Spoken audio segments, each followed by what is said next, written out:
Jail camp party फिर से चुनाव लड़ने की भव्य तैयारी में जुट चुकी है और अनकरीब वो चुनाव है। कौन से चुनाव है वो आप लोगों को मालूम होगा। जिनको नहीं मालूम है, आज की इस वीडियो में हम सनसनीखेज खुलासे करने वाले हैं और वीडियो में आप लोगों को दिखाने वाले हैं कि बोकारो से नगर निकाय चुनाव को लेकर के जो खबरें सामने आ रही है, जो पुष्टिकरण की जा रही है, वहां पर जो बैठ जेल कैंप पार्टी के कुछ लोग मीटिंग और प्रेस कॉन्फ्रेंस आप कह सकते हैं, प्रेस कॉन्फ्रेंस जो रखी गई है उस पे क्या बात जो है वो रखी गई है, क्या निर्णय निकल करके सामने आया, सारा कुछ इस वीडियो में हम आपको बताने वाले हैं। दोस्तों, फिर से भव्य तैयारी में जुट चुके हैं और कैसा रिजल्ट आएगा वो आप बखूबी उस चीज़ को अच्छे तरीके से जानते हैं। बहरहाल जो वीडियो निकल करके सामने आ रही है, मैं आप लोगों को सबसे पहले वो वीडियो की ओर लेकर के चलते हैं कि नगर निकाय चुनाव को लेकर के जो बातें सामने आ रही है और इसी बात पर दोस्तों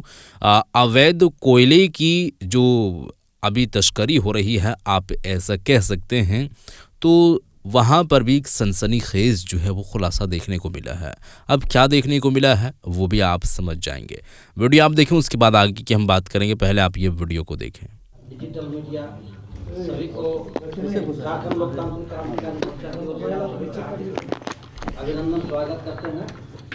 और आज ठीक है। आज जो ये प्रेस कॉन्फ्रेंस रखी गई है, बहुत ही आपका ये को लेकर के कुछ घनिष्ठ समस्याएं ऐसी हैं जो प्रशासन की नाक के नीचे, चाहे पुलिस प्रशासन हो अथवा जिला प्रशासन हो अथवा सरकार के नाक के नीचे में मैं चंदनकियारी विधानसभा की मैं बात कर रहा हूं। और चंदनकियारी विधानसभा क्षेत्र में कई महत्वपूर्ण ऐसी समस्याएं हैं और उत्पन्न हो रही हैं समस्याएं, जो वहाँ के जो मजदूर किसान ग्रामवासी हैं, जो इस मामले को लेकर के हम लोगों से कई बार ग्रामीणों ने संपर्क किया और अंततः मैंने पिछले दिनों एक ज्ञापन जो है आरक्षी अधीक्षक बोकारो को मैंने सौंपने का काम किया था। यह मामला चंदनकियारी विधानसभा क्षेत्र के सी बाबूडी और अमलाबाद पंचायत के दामोदर नदी के तट पर अवैध कोयला की निकासी को लेकर के वहां खुलेआम कोयले की तस्करी हो रही है। और जहां कोयले की तस्करी हो रही है उससे जस्ट 2 किलोमीटर पीछे अमलाबाद थाना पड़ता है। अमलाबाद थाना के नाक के नीचे में, अमलाबाद थाना से खड़ा होकर के देखेगा तो दिखाई देगा कि वो देखिए कोयला का डिपो जो है खुला चोरी हो रही है। वहाँ जेसीबी मैं दर्जनों की संख्या की बात कर रहा हूँ। अभी भी आप लोग मेरे साथ चलिए, अभी भी जो है दर्जनों की संख्या में जेसीबी और पोखरें जो है दामोदर नदी के किनारे जो है अवैध कोयला जो है कोड़ा जा रहा है और राष्ट्रीय संपत्ति की भारी क्षति हो रही है। और वहाँ के जो ग्रामीण हैं, वहाँ के ग्रामीणों को डराया जाता है, धमकाया जाता है कि आप लोग दामोदर नदी में जो पानी जो घाट है नहाने के लिए जो ग्रामीण जाते थे, उनको डराया जाता है, धमकाया जाता है कि आइंदा इधर आइएगा तो केस करवा देंगे, फंसा देंगे और जो है जेल में सड़ते रहिएगा। तो हम लोग आज इस सर्किट हाउस में आप लोग सब आए हुए हैं और पुरजोर से झारखंड लोकतांत्रिक क्रांतिकारी मोर्चा इस गोरख धंधे का जो है निंदा करता है, हम लोग उसका विरोध करते हैं। बात भौजुडी में रेल परिचालन जो वहां पर हो रहा है और बोकारो बीएसएल का जो ऑस्ट्रेलियन कूक आ रहा है, वहां पर प्रतिदिन 300 टन से अधिक की जो है ऑस्ट्रेलियन कोक की चोरी खुले हो रही है। लगातार भौजुडी के जो वहाँ के जो ग्रामीण हैं हम लोगों से संपर्क में है और हम लोग से जो है जुड़े हुए हैं कि भैया इस पर जो निदान करिए। और जनता के जो है उनके जो समस्याएं हैं उनको लेकर के हम लोग आए हुए हैं और ये भारी क्षति हो रही है सबकी। और खुला आपका प्रशासन, रेलवे प्रशासन हो चाहे झारखंड के प्रशासनिक पदाधिकारी हो, सबके नाक के नीचे में ये सब हो रहा है। कौन कर रहा है? आप चूंकि चंदनकियारी में हैं, ये तो पता चल रहा है निश्चित रूप से कौन कर रहा है उसका नाम। ये जांच का विषय है। जो सिंडिकेट है, कौन सिंडिकेट है? नाम तो होगा। सिंडिकेट तो है, नाम बताइए। बिना सिंडिकेट की मैंने कहा पहले कि प्रशासन इस पर जांच का विषय है और प्रशासन जांच करे। नहीं, ये साफ तौर पे जो आप आरोप लगा रहे हैं, तो आपको पता होगा जब आप देख रहे हैं कि ऐसे चोरी की जा रही है तो मेरे पास लोग इन्वॉल्व है, ये भी तो होगा आपके पास। माननीय, आपसे मैं कह रहा हूं कि मेरे पास ऐसे वीडियो क्लिप जो है मैंने खुद अपने हाथों से शूट किया। पार्टी ये कह रही है कि कोयला चोरी हो रहा है, उसका वीडियो एविडेंस है, और ये नहीं कि किसी ने वीडियो अवेलेबल कराया है, खुद से रिकॉर्ड के उनके द्वारा वो शूट किया गया है। हम लोग आपको देने के लिए तैयार हैं। ये शासन प्रशासन का काम है कि वो जांच करे कि वहाँ पे सिंडिकेट कौन है और कौन कोयला निकाल रहा है और कौन नहीं कर रहा है। ये जांच करना उनका काम है। जांच का विषय है, पुलिस प्रशासन क्या कर रही है। हम लोग को एक बात, चंदन कैरी के लोग भी इन्वॉल्व है उसमें ना, आप चूंकि चंदन कैरी के रहने वाले हैं। चंदन कैरी का आदमी इन्वॉल्व है कि बंगाल का आदमी है, प्रशासन तय करे। हम लोग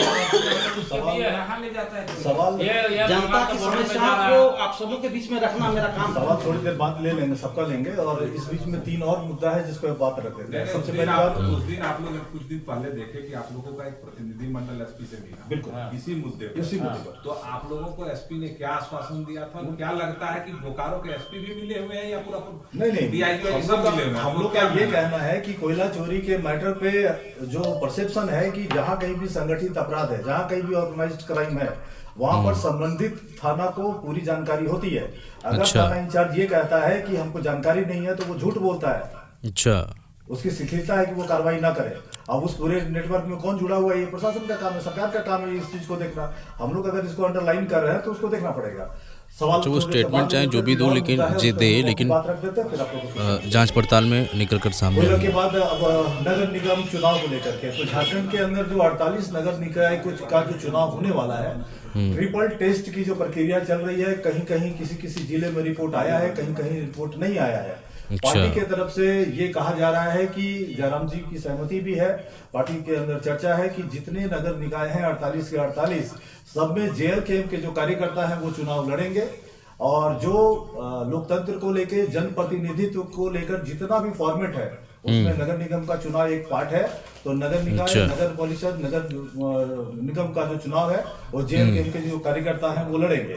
साथ ही एक आपत्ति हम लोगों को यह है कि जो सरकार के द्वारा जो ट्रिपल टेस्ट का जो काम चल रहा है, उस ट्रिपल टेस्ट के मामले पर हम लोग का ये मानना है कि ओबीसी आरक्षण को लेकर के जो सर्वे हो रहा है, जो टीम सर्वे कर रही है, वो सैंपलिंग का साइज क्या है, उस सैंपलिंग का क्राइटेरिया क्या है, क्या घर घर जाकर के वो बात कर रहे हैं क्या, और अगर नगर निगम क्षेत्र में कुछ बाहरी लोग बसे हुए हैं तो ओबीसी आरक्षण का लाभ उनको भी मिलेगा क्या, वार्ड का जब आप सर्वे कर रहे हैं तो उसका आधार क्या है। पार्टी को आपत्ति है कि जो ओबीसी आरक्षण को लेकर के जो ट्रिपल टेस्ट का फॉर्मेट अभी है, जो नगर निगम क्षेत्र में जो कार्रवाई हो रही है, उसमें ट्रांसपेरेंसी होनी चाहिए, और जो इंटरनल जो राज्य के भीतर के आरक्षण का जो प्रश्न है वो बाहरी लोगों के हाथ में न जाए। पार्टी को इस बात का आपत्ति है, और ट्रिपल टेस्ट को लेकर ट्रांसपेरेंसी होनी चाहिए। ओबीसी आरक्षण को लेकर के वो सैंपलिंग जो है उसको सटीक करना पड़ेगा, और पार्टी के जो कार्यकर्ता है वो 48 के 48 नगर निकाय चुनाव लड़ने जा रहे हैं।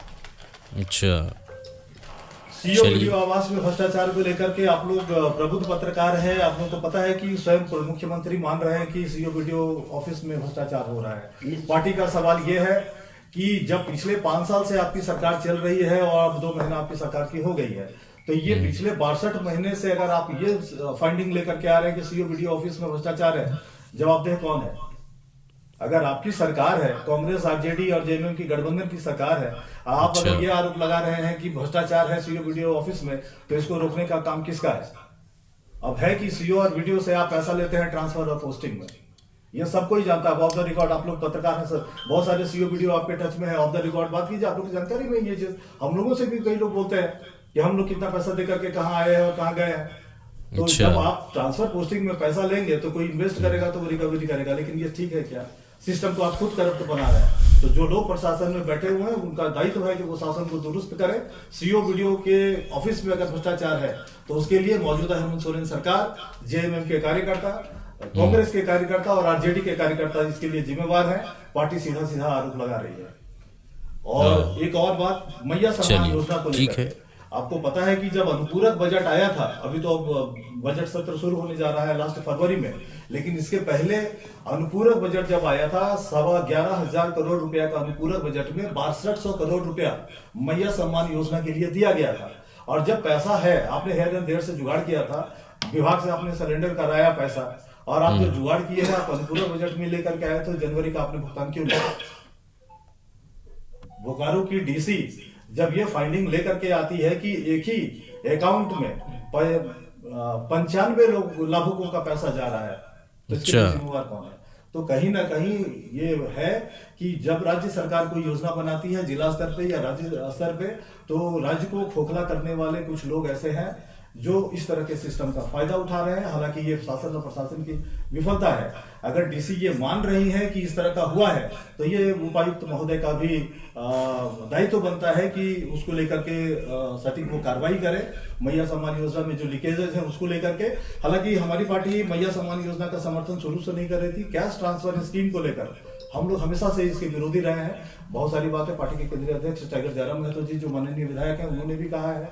हम लोग भी बहुत सारे प्लेटफॉर्म पे कह रहे थे कि जो कैश ट्रांसफर स्कीम है, आप जो पेंशन स्कीम चल रहा है 1000 का, वृद्धा पेंशन हो, विकलांग पेंशन हो, विधवा पेंशन हो, वहां तक तो ठीक है, और उनका पैसा भी आप रोक रहे हैं।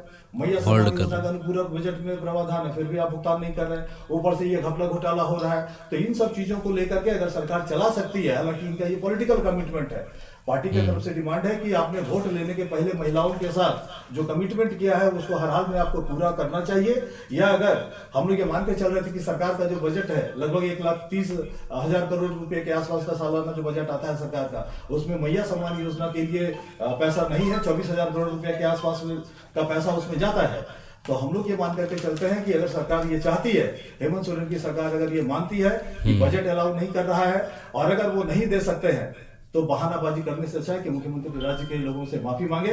लेकिन उनको यह स्पष्ट करना चाहिए कि झूठ बोल करके जो महिलाओं का वोट उन्होंने हासिल किया, ये लोकतंत्र को कलंकित करता है या नहीं करता है। अच्छा, तो ये बात है। और आप लोग का सवाल अगर है तो इन 4 मुद्दों पर अगर कोई सवाल अगर है या इससे बाहर भी अगर कोई सवाल है तो हम लोग लेने के लिए देखा जाएगा जांच पड़ताल में जब सामने आएगी खबरें। तो नगर निकाय चुनाव को लेकर के खबरें सामने आ चुकी है। जेएलकेएम पार्टी के तमाम कार्यकर्ता 48 के 48 जो नगर निकाय चुनाव जो जगह हैं, उन सब सारी जगहों पर जो पार्टी के कार्यकर्ता हैं वो चुनाव लड़ेंगे, पुरजोर तरीके से लड़ेंगे। अवैध कोयले की जो तस्करी हो रही थी पुलिस प्रशासन के नाक के नीचे, उस पर भी बात उठाई है। और लास्ट फरवरी महीने में बजट जो है वो सत्र शुरू होने वाला है झारखंड में।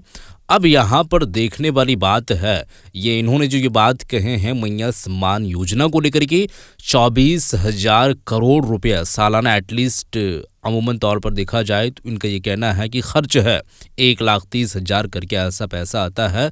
तो बजट जो है वो इस बात को अगर रोके, और एक्चुअली में अगर देखा जाए तो खबरें सामने आ सकती है रोकने वाली। अब देखने वाली बात है कि जो भी होगा, तो माननीय जो अभी झारखंड के सीएम हैं हेमंत सोरेन, उनको वो जो चुनाव से पहले कमिटमेंट किए हैं महिलाओं को, ये जो वादा महिलाओं के साथ में किए हैं, आश्वासन दिए हैं पैसा देने की, वो पैसा ढंग से अभी किसी को मिल नहीं रहा है। अब बहरहाल दोस्तों, खबरें इसी तरीके से रिलेटेड सामने आती रहेगी, और इस पर आप लोगों की क्या है विचार ज़रूर बताएं। आप इस पर क्या कुछ कहना चाहेंगे? आप ये तमाम बातें सुन चुके हैं, आप डीपली में और अच्छी तरीके से बात आप लोग समझ चुके हैं। इस वीडियो को शेयर करते मिलते हैं एक और नई वीडियो के साथ। अब तक के लिए खुदा हाफिज़।